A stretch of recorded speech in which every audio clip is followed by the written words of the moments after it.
we don't know what country we're moving to if he loses the election. I don't want to live here anymore. Really? You'd move out of the United States? Move out of the United States, whether it's Italy, Switzerland. I'm Italian American. I have Irish in me.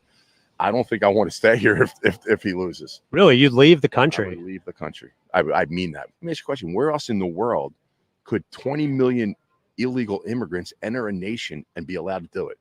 Me, a law-abiding citizen, but I'm 63 years old. I couldn't go to any country in the whole world where they would allow me to go there. Me, John, myself, let alone 20 million people. How have we become this country? But you want to leave the country and move someplace else and do the same thing? What do you mean by do the same thing? You said you want to leave the country if Trump becomes president. That's doing the same thing, searching for a better life. If Trump loses, you said you would leave the country and try and find a better life. You know what I want to do? I want to have a little farm in like Tuscany, grow some veggies, take it easy, wake up. But isn't that the same thing? Isn't it the same thing? These people are coming here for a better life. You want to go someplace else for a better life because you don't want to live here if Trump's not president? No, it's not the same thing. It's not? Explain your gun control policy to the parents of the victims of school shootings? I could. We have a Second Amendment and right to bear arms, essentially.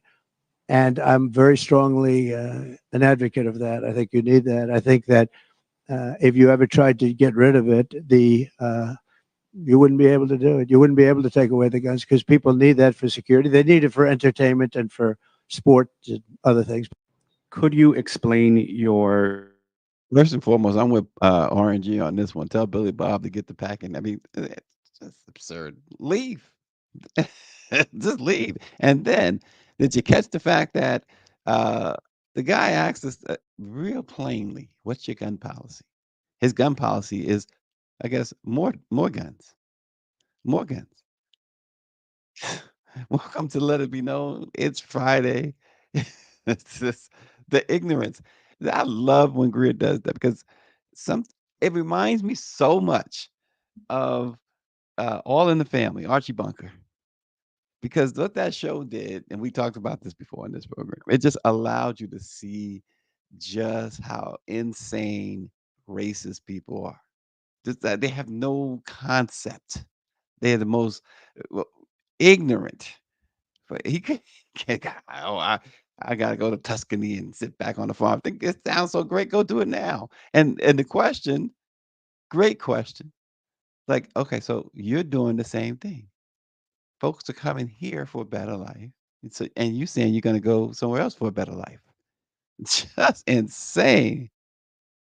Yeah, the guy asked him, what would you say to parents of victims? And his response, people need them for entertainment. People need guns for entertainment. This is Donald Trump. So goodness grief.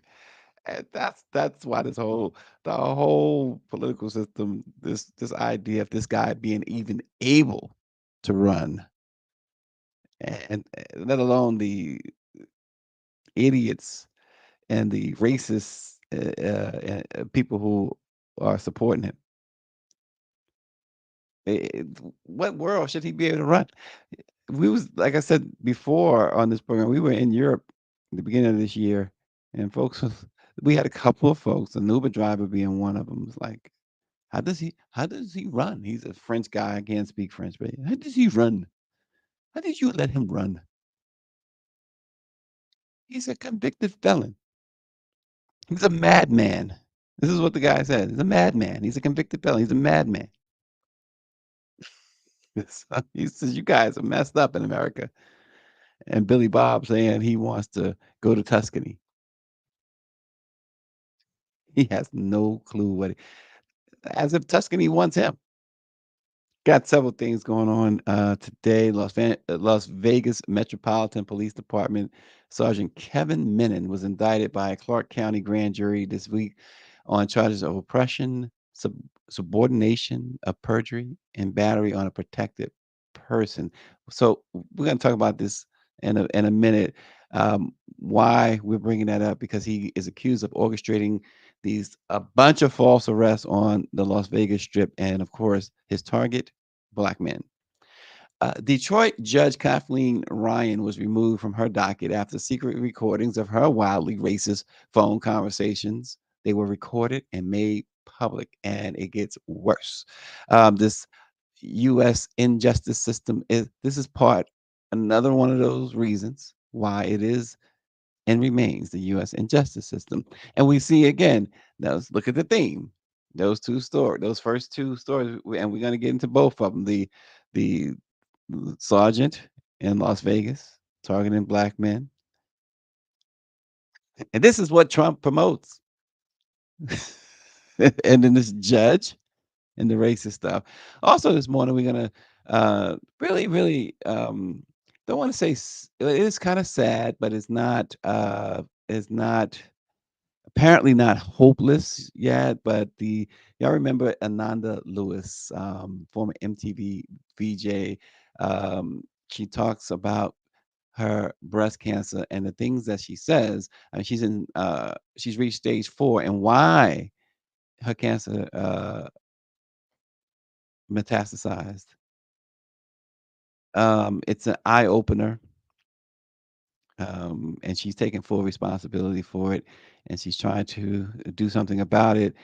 Hopefully for Ananda, it's not too late, but we're going to talk about that this morning. In the greatest block party on the West Coast, probably in the world, will kick off tomorrow. The 19th annual Taste of Soul Family Festival kicks off from Crenshaw Boulevard, Crenshaw Boulevard, I should say, from Obama Blvd to Stocker Avenue. Have a little bit more details on that. And this week, it's a major milestone for the Washington Informer. Washington Informer is almost eligible for Social Security. They turned 60. We have a little bit of details on that as well this morning. Great milestone. We'll talk about that. But first, a Clark County grand jury voted to indict a now suspended Las Vegas police sergeant who is accused of orchestrating false arrests against mostly African-American men.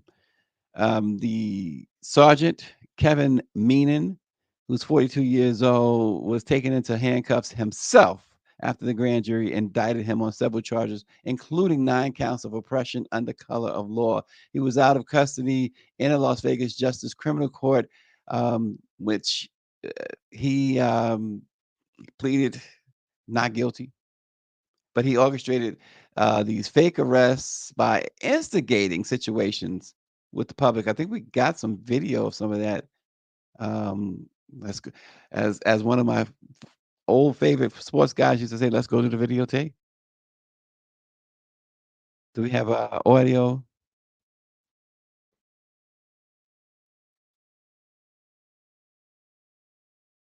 Menon are black men, stopped and searched in public, according to prosecutors, after Menon manufactured a reason like this. Officers later testified they saw this man with a knife larger than what's allowed on the strip. As they walked toward him, Menon, dressed in plain clothes, bumps into him and stares him down. Seems like you want to fight someone with. He remains calm, cooperative, and confused. He bumped into me, and then you guys were right behind me, literally. I didn't see like it was a setup. At the Cosmopolitan, 4 men appear to be randomly detained. It's a crime to loiter by a restroom and say, hold on, and insinuate sexual acts. Right? I just got here. I don't think so. I think you were standing by a restroom and you said, suck my. Officers later testified they never heard the men make those comments. They were just following Menon's orders. Don't worry, you'll be out in like 6 hours. Here, uniformed officers pretend to arrest Menon. The undercover sergeant then pretends to know this man who was simply sitting at the Cromwell Sportsbook. What I do, man? Also at the Cromwell, prosecutors say Menon tries to hand these 2 men fraudulent bills. They never accept anything from him, but officers stop and search them. One of the men demands to speak with a supervisor. They're released. Menon later returns dressed in a Metro jacket. A A few months later, he's put in handcuffs, facing felony charges for abusing his power and trying to cover it up. Menon remains out. And again, his target, black men, and you just see how that officer, it was a female officer, she was just okay with and all of those officers, not just, I mean, he gave directions, he gave orders, but they were all comfortable with it. She made up this lie. You're standing outside of a bathroom. He could be waiting for his wife.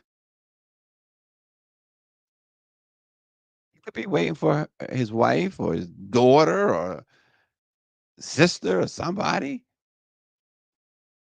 and then make up a claim that he uttered some words that he never said. And then trying to pass fake money to people and then claiming that to be probable cause to search them. These are the shenanigans. These are the tricks and shenanigans that go on. And as RNG says, my question is, how many more Kevins are on that police force? Trust me, he did not act alone. Mike V says, I would want to investigate social media and text messages that would tell me the intentionality. And right, RNG says, remember, Trump wants to give cops like Kevin qualified immunity, blanket immunity. Dr. Nicole says, yes, they all should be prosecuted, not just him. Exactly. Exactly. Now, and looking into that a little further, some of the officers involved, not all of them, he's the only one charged so far, but some of the officers involved have been given immunity themselves to testify against him. And one officer testified to the grand jury that this Kevin Menon really he would hold meetings and talk about how many to take off the streets. The department itself is saying that they believe that he was doing this to try and pad crime stats, arrest stats. But come on, it was a lot more than just padding stats here. And you got to understand too, to put someone through that, it's not just that moment that you're putting them through. You're not just inconveniencing them for that moment. Now first of all, the humiliation at a place like the Las Vegas Strip to be arrested falsely, the humiliation, and then having to hire lawyers, having to go home, eventually post bail, go home and tell your family that you was arrested, missing time from work probably because of court dates that never should have been on your docket, if you will. David Youngblood says he learned that from someone on the force. But this is the atmosphere that the twice impeached and 34 times felony convicted former president wants to foster. Yeah, and like Greer says, folks getting fired for even though the arrest was false, people lose their jobs. But this is what the whole Project 2025. Now, it doesn't explicitly say go pick up black men off the Las Vegas Strip. But when you read it, you understand that this is the goal. This is the goal. You heard the video at the beginning of the show, Billy Bob saying he wants to go to Tuscany. They rather create their own what they view as Tuscany right here. Yeah, it's definitely bigger than one man. Yep. All of those RNG says all of those criminal charges will be dropped by the DA, but all of those black men will have an arrest record. They should file a federal lawsuit against the police department in the city. And that's the other thing. So I'm glad you said that. They should file a federal lawsuit. There's no question that they're going to file a lawsuit. But federal lawsuit, the DOJ should also be involved in a federal criminal and civil. But here's the thing. We talk about Donald Trump and Project 2025. And here's the thing with that. Here is the thing with that. If Donald Trump and Project 2025, if they win the election, they've already told you, and it's in Project 2020. It's boldly in Project 2025. No more Civil Rights Division of the Department of Justice who handles stuff like this. No more of suing police officers or arresting police officers. That goes away. That is in bold print and clear as day in Project 2025. Clear as day in Trump's own what does he call it? Agenda 47. He says it out loud. It's no secret.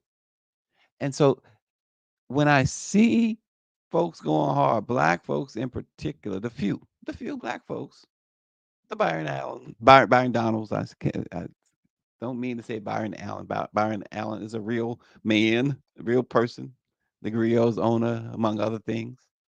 He has nothing to do with this. Byron Donalds and Tim Scott and those guys. You know, when they have absolutely no no concern about that. At least they believe they have no concern about that. They've been uh, I don't even want to say again brainwashed. These folks are going. The grift is so bad that they have forgotten any boundaries, and they see no repercussions coming toward them. But this is what you will get en masse, or however you want to say it. David Youngblood's right. Trump says he'll use the DOJ to explore discrimination against white men, and that is also in Project 2025. Bobby Henry says, "What happens in Vegas stays in Vegas." They hoped, and you know it's still going on, because one thing we have learned is that nothing stops these folks. We thought, oh, everything's being captured on video. It's gonna curtail it at least. Wrong. Oh, they gotta wear body cam. It's gonna curtail it at least. Wrong. And here's something more to be again with the with minorities, black and brown folks in this country.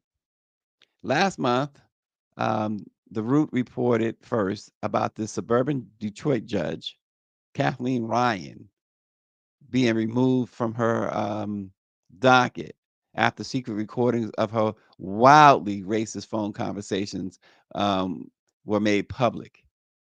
Now, new recordings have surfaced. The local ABC 7 in Detroit has uncovered more recordings, and which she makes even more racist comments. Here it is. Ryan is the Oakland County Chief Probate Pro Tem Judge. The Honorable Kathleen A. Ryan presiding. Good morning. You may be seated. And she's been on.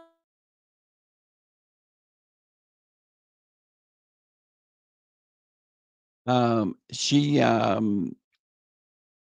has lashed out continually at black folks, referring to them, with slurs. Gay folks, referring to them constantly with slurs.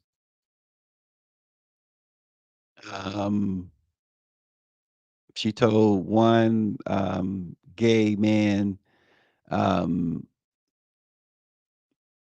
put that in your behind and stuff it. But she said it in a different way, with using different language.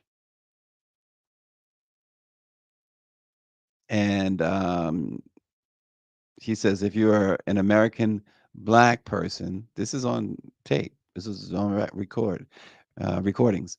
if you're an Says American during black those person. hours and hours of calls, Judge Ryan said highly inappropriate and racist things. But this whole Black Lives Matter stuff, they're like, everyone's all entitled. Let's assume that they did get screwed just because of the nature of their color and the way America is, systemic racism, all that. Fine. But don't they have an obligation to step up to the plate too? I mean, think about it. All they have to do is look at their history, like the whole baby mamas and the dads taking off, and it's like you guys have an obligation too. You want us to treat you equally, you got to step up and do the same job. You don't get to be a lazy. Why did you start recording the calls? I just felt like it wasn't going to change. Nothing's manipulated in it. It's conversations that I was a part of, and I'm absolutely willing to testify to the authenticity of every single one of them. Hutton says he sent Chief Probate Judge Linda Hallmark a formal complaint about Judge Ryan in May. He says very little happened until 3 months later when he sent the recordings of Ryan to the Michigan Supreme Court and to the Oakland County Executive. Judge Hallmark then issued a statement saying she notified the Judicial Tenure Commission, or JTC, which decides whether judges should face discipline. Sources tell the 7 investigators the highly secretive JTC investigative process is underway. But Hutton says he's always been concerned Judge Ryan's powerful friends in Oakland County might protect her. I hate to say it, knock on wood, I really kind of am untouchable. They can't touch me. They can't touch my salary. They can't touch my job. All they can do is have somebody run against me. Good luck. Hutton says Ryan has bragged in the past about knowing people on the Judicial Tenure Commission, although there's no indication she's contacted them about this. My buddy Monty Burmeister, he's on the JTC. Hutton says in the past, Judge Ryan also talked about how the rest of the Oakland County judges would support her. I'm pretty untouchable. So you guys really want to be. So you got 22 judges who are. Guess what? They're still going to back me. This isn't the first time that Judge Ryan has allegedly made statements about her status as a judge. In November of 2021, Wixom police arrested Ryan for domestic assault. That charge was later dropped. I do believe that Power 96 is 100% right. Orangey, he says that Trump will make her the next U.S. Supreme Court justice. And this is 100%. 100%. Dr. Nicole says she is a personification of the systemic racism that some people try to deny exists. Yeah, and Austin says Trump's kind of nominee for the Supreme Court, and Senator Tim Scott would support her nomination. Exactly, 100%. But this, again, going back to Dr. Nicole with the systemic racism, exactly. You hear the words, oh, the baby mamas. Folks, every time that they have done any type of study, it's time to put the rest. Black folks in general and Latino men too, men and women should also put this to rest. Every time that they've done any type of study, it's always white males who are the deadbeat dads more so than anybody else. See, they tell you stuff. It's like Donald Trump. You tell a lie long enough, they believe that folks will start to believe it. It's like the welfare system. Heck, Brett Favre, allegedly, we got to say allegedly, but y'all know, wink, wink. And his cronies down there, I mean, altogether, that whole ring that he was involved in, almost $100 million. These are all wealthy white males for the most part. $100 million welfare scam in Mississippi. $100 million. But they talk about the welfare system, and historically, it has been, and finally going to use this word and not put it to black folks, disproportionately used by white folks. Disproportionately.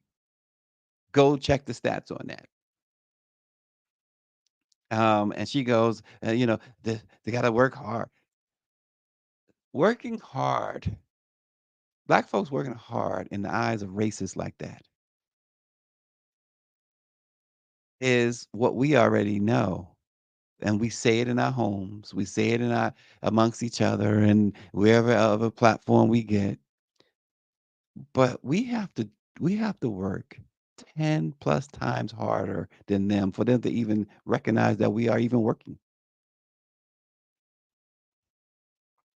Working harder for her is being out in the field, picking cotton all day and all night. That's what this Oakland County judge, she's untouchable. And then she calls the other judges, 22 judges, what you saw that, right? The P word, describing a woman's body part. That's what she feels about these other judges. But this is Project 2025 personified. This is a second Trump administration personified. So y'all go ahead and debate all y'all want. Mike V says, let me guess, she is also against DE&I too, while benefited from it at the same time, right? Exactly. The former MTV V.J. Ananda Lewis took part in a roundtable discussion with two other women, including the CNN anchor, and it was about breast cancer. For me, the shutdown happens because I need all the energy other people require from me. So if you're going through something like this and you don't cocoon, I've seen that happen, and too much energy is slipping out through these either random unnecessary conversations, like no disrespect, right? But many of the conversations are not necessary to what you're going through. Nobody's coming with you to an appointment. If they are, then they're catch-up conversations. They're like, tell me how you are. But do you have time to talk about it? I don't have time to talk about things I'm going through. I need the energy to get through it. And so that's why I shut down. And then I'll come back around when I'm able and be like, oh, here's what was going on. Like, unfortunately, I hit a stage 4. It took me a very long time to talk about that. Stop. Yeah. You can't just say that like that. I was using it as like an example, but you're right. But listen, it's not, see, I don't even look at it as that deep. But when that happened, it was October of last year. I was doing so good. And then I got really lazy. And the way that I've chosen to handle it, you really can't get very lazy. You cannot take your foot off the brake because that sucker will gas on you. And it gassed on me. And I just didn't talk about it. I think for me, the shutdown happens because I need all the energy other people require. So stage 4 breast cancer means that the cancer cells have spread beyond the breast, often traveling to the bones, the lungs, and the liver. It can be treated with tools like chemotherapy and hormone therapy, but it is considered incurable. Of course, breast cancer is the second most common cancer among women in the United States and a leading cause of death from cancer among women around the world. And that discussion with Stephanie Elam, who in fact has been Ananda's best friend since they met at Howard University in the 90s. And of course, CNN anchor Sarah Sidner, who had herself a double mastectomy earlier this year after learning she had stage 3 breast cancer. Lewis said she decided, Ananda Lewis said that she had decided not to get a double mastectomy despite her doctor's recommendation in early 2019 when she first discovered the lump and learned she had stage 3 breast cancer. She sought conventional care. After receiving her initial diagnosis, she spoke to what she said, quote, the right and best oncologists, the breast surgeons. She says, I decided to keep my tumor. I decided to keep my tumor and try to work it out of my body a different way. So instead of getting a double mastectomy, she said she opted for more conservative treatment that included chemotherapy as well as other forms of care, including changes to her diet, sleep, and exercise habits. But after 16 weeks, her cancer was down to a stage 2, she said. But then it has come roaring back to stage 4. She said that the amount of radiation she had been exposed to since discovering the tumor and seeking treatment was vastly more than what she would have experienced with regular mammograms. She says, I wish I could go back. And she started crying a bit when she said that. She says, it's important for me to admit where I went wrong with this. And then she stressed the significance of early detection. She says, my plan at first was to get out excessive toxins in my body. I felt like my body is intelligent. I know that to be true. Our bodies are brilliantly made. Looking back on that, she says, I go, you know what? Maybe I should have had the mastectomy. She says, but I didn't have good options. They wanted to take both. They wanted to do all these big things that I was not ready for. And so when the cancer worsened last year, she says it was the first time I had ever had a conversation with death because I felt like this is how it is. I don't get afraid of things, she said. She says, I was just like, wow, I really thought I had this. She says, I was frustrated. I was a little angry at myself. And so she's now talking more about it.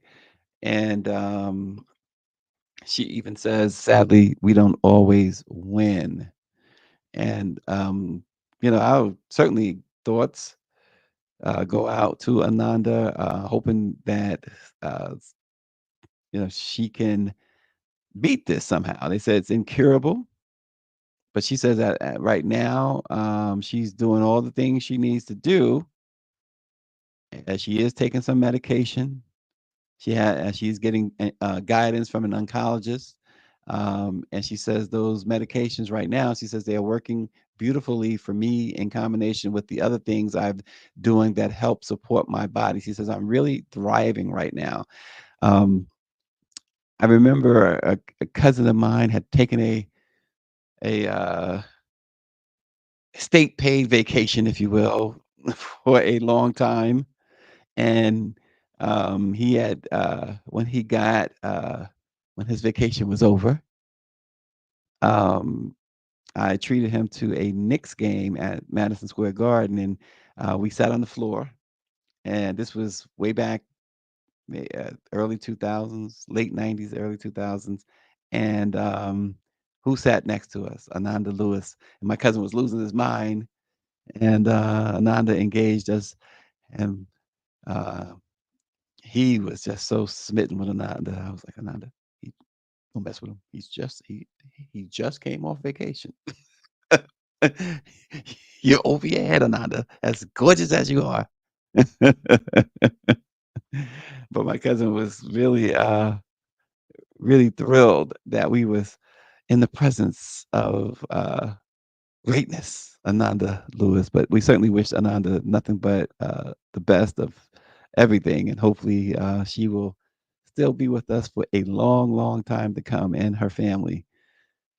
The greatest Black bloc party on the West Coast. Some will argue, many will argue, I think the greatest Black bloc party in the world is the 19th annual Taste of Soul Family Festival is kicking off tomorrow at 10 a.m. on Crenshaw Boulevard. If you've never been, it is truly amazing to see. 500,000 people attended last year, and it's likely to be more. You see Danny Bakewell, the um, owner of the Los Angeles Sentinel, a member of NNPA, and Bakewell Media, does this every year, and they have some of the most brightest stars that come out, and you see a sea of people there, and you've got all these vendors and food, the best foods that folks in Southern California never get that. They get that food once a year at Taste of Soul, that type of good food once a year. You could do shopping, uh, food, there's music. One of the co-chairs, of course, has been for the past few years, Tiffany Haddish. But you get A-list superstars coming through there at Taste of Soul all the time. Of course, Danny Bakewell is one of the more powerful publishers, not just in the Black press, but in media, period. And they talk about Rolodexes. Danny's Rolodex, whew, it's worth some serious money.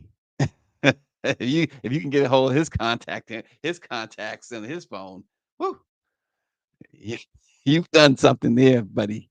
But they have health screenings. They have financial literacy information. It's a really great thing that he's put together. Great amount of sponsors. The sponsorship there is really off the chain because folks, and even in corporate America, recognize just how huge this is. And He says for 19 years, Taste of Soul has served as the biggest and baddest celebration of Black enterprise. No event captures the collective spirit, strength, and unity of the Black community quite like this one. He says, on this day, we come to celebrate ourselves, our families, our businesses, our people, and our shared journey. Danny Bakewell goes on to say, I want to thank the community for their love and support of Taste of Soul year after year. This celebration of culture, unity, and joy would not be possible without each and every one of you. Look, the Taste of Soul experience features a wide variety of cuisines, including soul food, of course, Caribbean meals, fried and grilled dishes, vegetarian options, tantalizing desserts. There are 3 stages where recording artists perform. And then there's the Bakewell Media Music for the Soul stage, which is presented by Chevrolet, Mothers in Action, Brenda Marsh Mitchell Gospel stage, and then the Radio Free 102.3 KJLH Music stage, which Amazon Access presents. Now, what if you're not from Los Angeles, you might not know that 102.3 KJLH, of course, not only is it a Black owned radio station, but you know who the owner of that station is and has been forever? The one and only Stephen Morris, Stevie Wonder. That's his radio station. And so you probably it's a good chance, I should say. I know he's on tour, but it's a good chance that you will see even Stevie Wonder walk through the Taste of Soul. They Even the airport, LAX, it's part of the experience. They have a LAX lounge, which is produced by Los Angeles World Airports, where a panel discussion and job opportunities will be outlined. Job fair. This thing, and Eric Benet, as you see, headlines the KJLH stage. But it's so huge. Every year I marvel at how this Black owned publisher. I mean, he has Bakewell Media, et cetera, but again, it's something that all of the publishers in the Black press celebrate and should celebrate a Taste of Soul. But it's also, I believe, and Bobby Henry's watching this morning, the chair of the NNPA, the publisher of the West Side Gazette, that I believe is something that in every city, in every town that we have a Black owned newspaper, you are able to do something, maybe not on the scale yet, because I'm sure it took a minute for Danny Bakewell to grow this, but you can do something like this that would be successful. I mean, there are different ways to measure success, but it also shows you again the vital importance of Black owned newspapers and media companies. Um, they when they put their, as you know, remember your parents would say, you put your mind to it, you could do anything. When Black publishers put their minds to it, they can accomplish anything. I mean, it's so amazing what happens at a Taste of Soul. I always have to really take a minute to show appreciation to the Bakewell family for doing this every year and for being able to really pull off what is really the event of the year every year. And the mayor, Karen Bass, is also a co-chair this year as well. So If you're out and about in the Southern California area, make your way down to Crenshaw. It's a I know it's a lot of people, but it's a festive. Never any incidents. It has never been a report of an incident at a Taste of Soul. Anything negative. There's no cry, no fights, anything like that. Bakewell does it right. And speaking of doing it right, the Washington Informer is celebrating a major milestone this week and all this year, all next year, really, because I think the plans for celebrating will begin next year. Denise has not been cluing me in on a lot of stuff when it comes to the plans. She knows I got to make advanced plans. She knows that, and yet she has not uttered one word to me about plans. I got to move things around, Denise, in my calendar. Come on now. Dr. Roloff would not be happy about this. It was founded in 1964, actually to be exact, October 16th, 1964, by Dr. Calvin Roloff. 60 years. And the Informer, the thing with the Informer, again, black-owned newspaper, of course, we're talking about, well-known throughout the district, well-respected, let me put it that way, throughout the district. Mayor for Life, Marion Barry, certainly was his favorite newspaper. Muriel Bowser, all the mayors, Vincent Gray.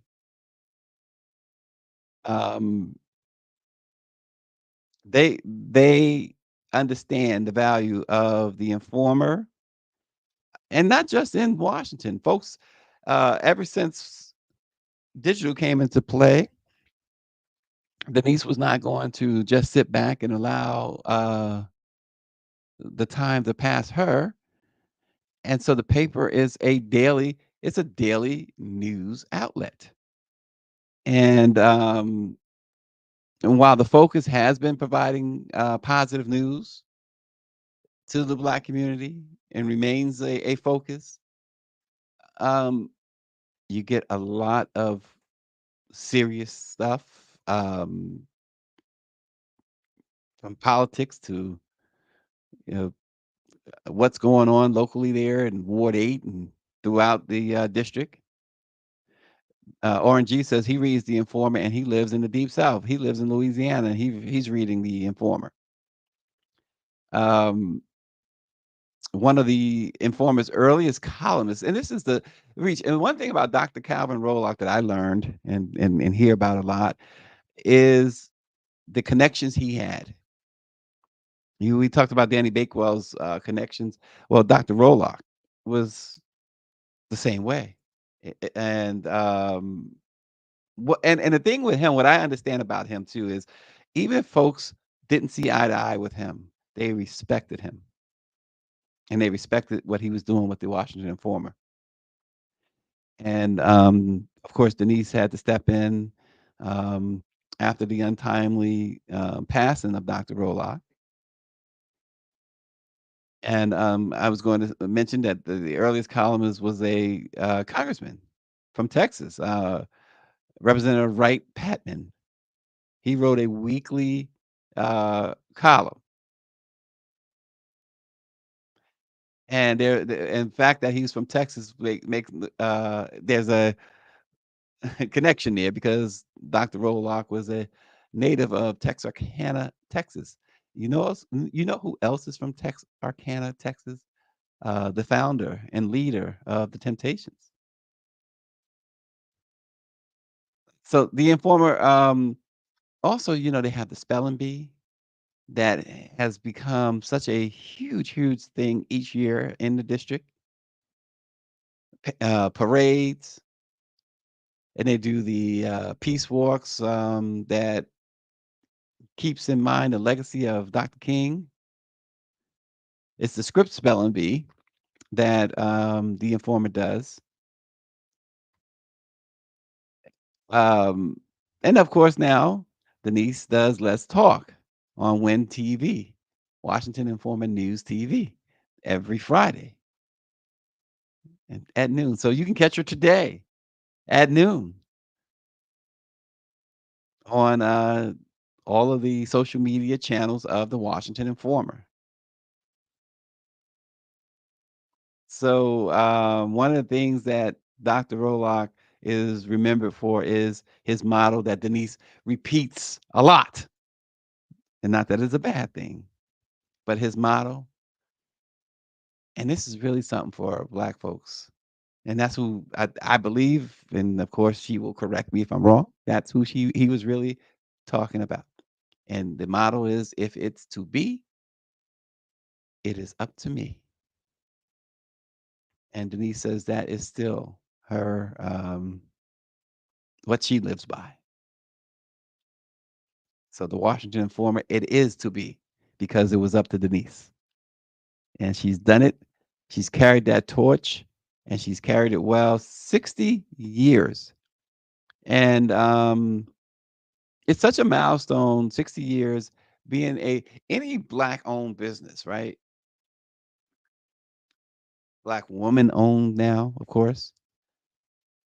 But to be a newspaper publisher, you have to really think about that, as how impressive that is, because of you all seen for the last 20 years or so, newspapers are dying and journalism is dead, et cetera, et cetera. And of course, everyone tried to bury Black owned newspapers, but the Washington Informer continues to thrive. And again, it has become a weekly newspaper, has become a daily 24-hour news machine. Our girl, Misha Green, is the editor there. And of course, she is like the old Jackson 5 song, working day and night, like Denise, who never quits, who never stops. I mentioned Let's Talk. You got Chevry over there running, producing and running that, and also she is the editor for the photographers. And then you got some great reporters have come through there. And presently, of course, Sam P.K. Collins, who is absolutely blazing a trail and then some in DC for the Informer. You pick up the Informer, and generally on the front page, you run 3 or 4 stories. They run 3 or 4 stories, and sometimes every single story is by Sam P.K. Collins. And they're just not, a cursory of something. It's Sam digs in. And the type of journalism that Sam is doing over there at the Informer, and proudly doing for the Informer, the type of journal needs to be recognized. I know he's won some local awards, but it just needs to be recognized. The Informer is an SPJ winner and an MDCC winner. But the Sam Collins is amazing over there. And to me, he is the top guy at the Informer, no question. No question. But congratulations to Denise and the entire Washington Informer team. Oren G says, yes, I am biased, but Black journalism is better. Not the Black journalists who work for the mainstream media. He says, I depend on the Black press to tell me the truth. The unfiltered truth. Not watering anything down. But so we got a couple of great stories, mentions today for on Let It Be Known about Black-owned newspapers, the Los Angeles Sentinel, and what they're doing out there, Bakewell Media with Taste of Soul, and of course, in Washington, D.C., the nation's capital, Denise Brolock Barnes and the Washington Informer. 60 years. Congratulations, Denise. Congratulations to you all at the Informer. And folks, have a great, great weekend. And one day, 60 years from now, no, it won't be 60, like 50 something years from now, because we've been doing this a minute. Greer and I will be in our rocking chairs saying, let it be known. Greer is going to be somewhere on the island somewhere, probably. I don't know. But she'll still produce the show, though, right? From some island somewhere. But we will see you guys on Monday. Thanks for watching. She's writing me a note.